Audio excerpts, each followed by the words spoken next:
Magandang umaga po sa ating lahat, mga kababayan, taga Maynila. Maraming salamat po sa suporta ni Mayor Isko Moreno. Maraming salamat sa suporta ng susunod na Vice Mayor, Gigi Atienza. Maraming salamat sa suporta ng aking matalik na kaibigan sa maraming panahon ng nakararaan. Ayaw po niya akong kalimutan talaga. Congressman Amado Pagatsing, maraming salamat po sa lahat ng konsehal ni Mayor at ni Vice Mayor na nandito po ngayon. Ako po yung pinagtutulungan sa Kongreso. Ako po ang inaagawan ng hopya kapag ako po ay nakikipagdebate sa kanila. Sapagkat ang tangi ko pong gusto lamang mangyari ay magkaroon po tayo ng pag-uusap, may katapatan, may katarungan. Ayaw po yata nila yon, kaya ang gusto nila ay awayin na lang ako, guluhin na lang ako tuwing ako'y nagsasalita. Kaya minabuti ko po na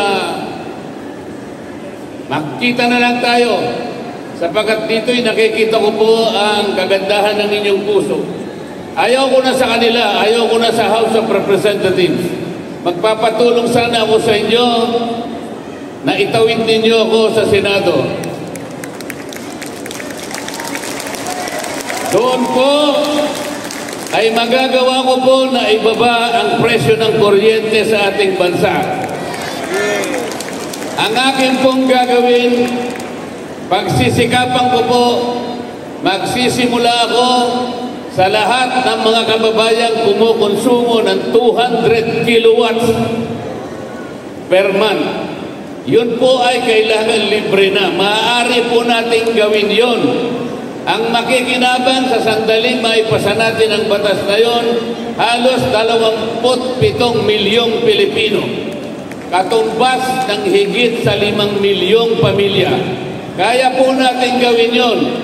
Wala kasing nag-iisip ngayon ng ganyan. Napakataas po ng presyo ng kuryente sa bansa natin.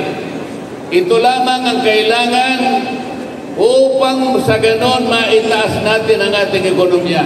Marami po ang mamumuhunan na pupunta sa ating bansa. Magtatayo sila ng pabrika, magtatayo ng pagawaan, marami pong pagkain. Ang ating may pupundar, bababa ang presyo ng bilihin. Yun lamang po ang kailangan gawin. Kailangan maibaba ang kuryente. Sa ngayon po, walang nag-iisip niyan. Sa aking palagay, hindi nila kayang isipin at lalong-lalong hindi nila kayang gawin. Pero maaari po natin gawin. Lalong-lalo na po ay nila. Kailangan po natin itaguyod, kailangan nating itaas ang kabuhayan. Napakataas po ng presyo ng bilihin sa ngayon. Tinanggal pa po nila yung PhilHealth. Hindi ko po maintindihan kung ba't ganyan ang ginagawa nila. Ang kanilang pinagtibay, yung tinatawag na AKAP, hindi po pwedeng mangyari yung ganon. Hindi gawain ng mga representatives ng House ang sila pa po ang pupunta sa inyong magbibigay ng kahit kung kani-kaninong ayuda. Ang ayuda po ay importante sa panahon ng kagipitan. Pero hindi po yun binibigay. Pupunta sa mga iba't ibang lugar na akala mo kanila yung pera dahil panahon ng eleksyon. Hindi po tama yun eh. Ang kailangan po maimundar natin ang ekonomiya natin. Doon po natin gamitin ang pera na yon sapagkat kailangan po natin maitaas, ma-develop, mapagyabong, mapalago ang kabuhayan ng ating bansa. Ito lamang po ang paraan. Ito lamang po ang dapat nating gawin, mga kababayan. Kaya ako po ay nagpapatulong sa inyo. Ayaw ko na po sa House of Representatives. Magugulo po sila. Hindi nila iniisip ang inyong kalagayan. Kapag kami po ni Mayor Yorme ang magsasama at ang inyong Vice Mayor at ang inyong Congressman, maniwala po kayo, kami po ay makakagawa ng ikabubuti ng ating bansa.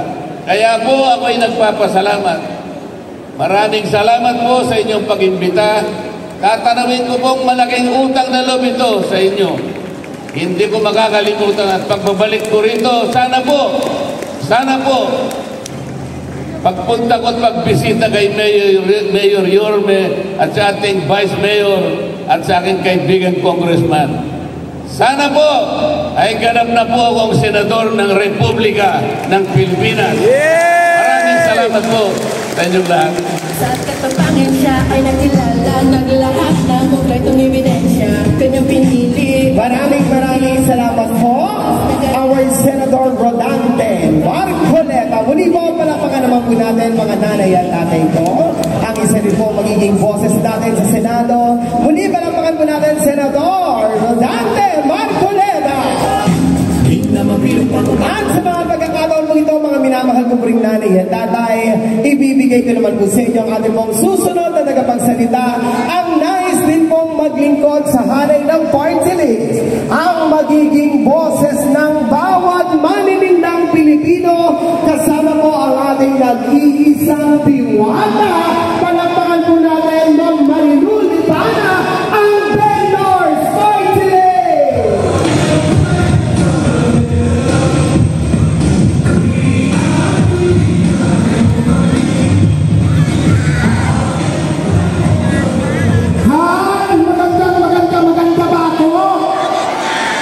Siyempre hindi. Ayan, kung kanina nandito si Vice Ganda, ngayon naman, nandito naman yung si...